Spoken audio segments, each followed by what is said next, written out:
You have the Turkish or local coffee, you have the sugar on the side, the glass of water, and you have the sugary sort of dessert right here.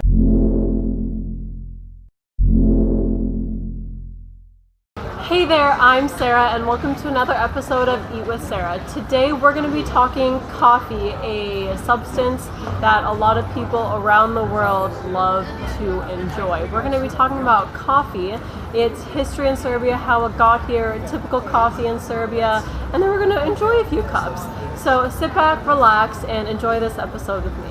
Here we are approaching Kafeterija in Belgrade, Serbia. We're going to enjoy a cup outside. So here we are looking over the menu at Kafeterija. It looks like they have different coffees from all over the world, from Colombia, India, Guatemala. They even have a decaf blend, which would be pretty uncommon here. I am a little bit surprised to see that, although this cafeteria that I'm in is more of a modern location. I did ask if they had any Turkish coffee. No Turkish coffee, no local coffee. So I ordered a cappuccino with soy milk, but they have the typical selection: espresso, double espresso, or ristretto, macchiato, cappuccino, americano, latte, mocha. As for vegan options at Kafeterija, they do have soy milk and almond milk. Lucky for me, they do actually have a raspberry tart that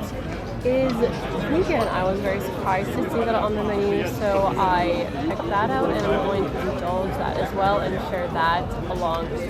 So I'm very excited to get my cappuccino with soy milk and the raspberry tart.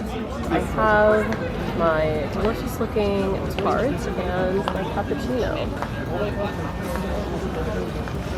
Coffee culture in Belgrade isn't so much about the coffee. Yes, it's about enjoying the coffee, but it's also about enjoying each other's company. That's the thing. It's about extending the pleasures that you have. You know, a $2 cup of coffee because I'm low on money, but I have lots of spare time. That is the essence of the coffee culture. It's about enjoying yourself and spending quality time with people that are close to you, your friends and family. This tradition of drinking coffee and spending hours outside a cafe is from its history of economic depression. People had lots of time, they didn't have jobs, and they didn't have lots of money. So one thing that has always been affordable to most people to go out, enjoy a cup of coffee with a friend and spend a few hours enjoying that single cup of coffee. It's about enjoying the company of the people who are with you. It's about extending the pleasure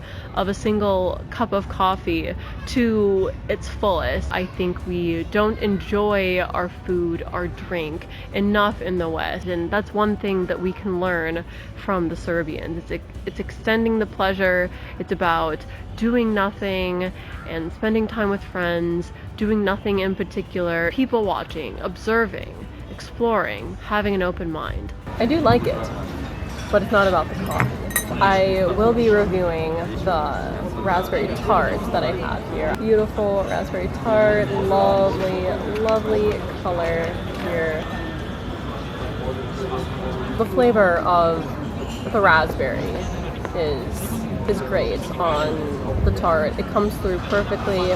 They really found a great balance of sweetness and tartness. Sometimes it can be hard to find a nice balance between the tartness and the sweetness of raspberries, a nice combination to enjoy with the coffee. I like the thickness of the crust, but the bottom is a little bit it lacks crunch. I'm not sure if that was the intention, but like as the Brits would say, I think it's a little bit of a soggy bottom. Even though it might not be crunchy, it's nice and short and thin. For the filling, it's a looser sort of like jelly mixture. It also looks like we have maybe a slight bit of cream here as well. But overall, you don't get much of that creamy flavor with the tart. You get that nice acidity that you want from a raspberry tart.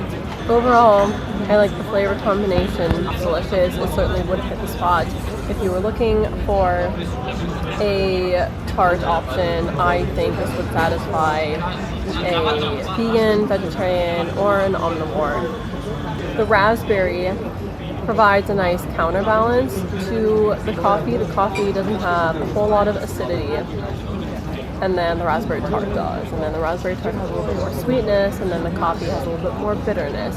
So overall, it's a nice combination, the two of them together. The thing about cafe culture in Serbia is that I'm not quite doing it right. You're supposed to go with a friend. You're supposed to spend an hour and a half minimum to really extend the time to enjoy your company, and enjoying the small things for as long as we can is really what Serbian coffee culture and cafe culture is all about. There's an interesting history behind the coffee culture in Serbia. Coffee arrived in Serbia a full 100 years before it arrived in London, Paris, Vienna, and that's because coffee was brought here from the Turks, from the Ottoman Empire, and because the Ottoman Empire had such an influence throughout the 1300s to the 1900s, they ended up getting coffee and having this influence from the Ottoman Empire. We are back in front of question mark. Cafes and places that serve coffees started out as a place for travelers to rejuvenate and regain their energy before they started moving onwards again. And then they turned into places of political influence. This is where people made political movements, they chatted about political issues over cups of coffee. As a side note, women were not allowed into cafes when this is what their intention was. And it turned into what we sort of know cafe culture to be today in Serbia. We're going to enjoy a cup of coffee at question mark. Question mark is the oldest cafe in Serbia, and I'm excited to be able to compare and contrast the two menus and experiences and styles of the ultra-modern cafeteria and then the oldest cafe in Serbia. From my research of coffee culture, this is a lot more accurate description of what a traditional coffee experience in Serbia would be like. You have the Turkish or local coffee, you have the sugar on the side, the glass of water, and you have the sugary sort of dessert right here. It's to the T how accurate it is.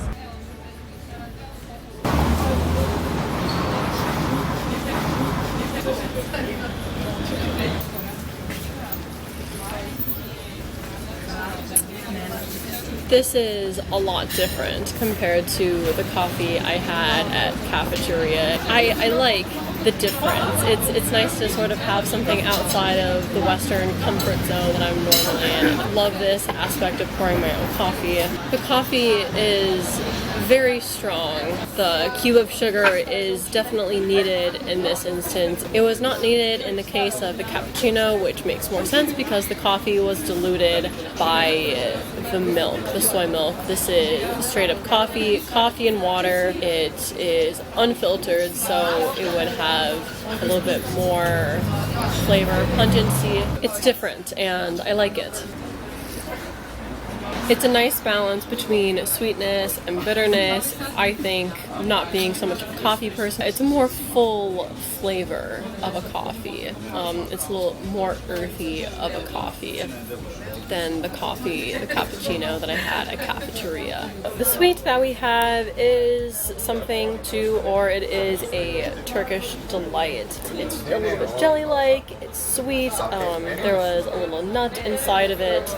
So that is a nice complement to the coffee. It's a little bit like the raspberry tart to the cappuccino. We have the Turkish delight to the bitter coffee. I like the way they're similar in that respect. If I had to choose, I would probably say that go get the traditional cafe experience in Belgrade. I mean, the tart was delicious. The cappuccino was delicious. A cup of coffee and a little Turkish delight on the side, the water, and the whole experience definitely beats out the experience that I had at Kafeterija. I can get another experience like that at an American sort of cafe, but I can't get an experience with the Turkish delight and the traditionally served water quite anywhere else. I mean, in Turkey, it would obviously come very close because of the influence Turkey and the Ottoman Empire had. I much prefer this more authentic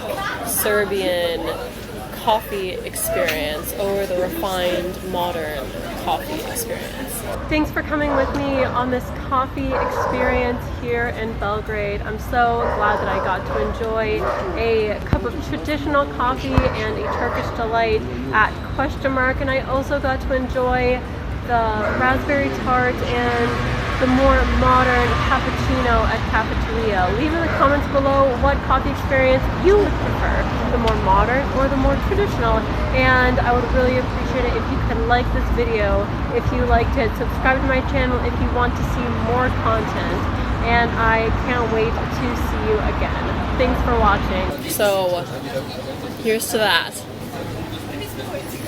I'm not sure how well I'm going to be able to sleep tonight after 2 cups of coffee in the afternoon, but this is for you.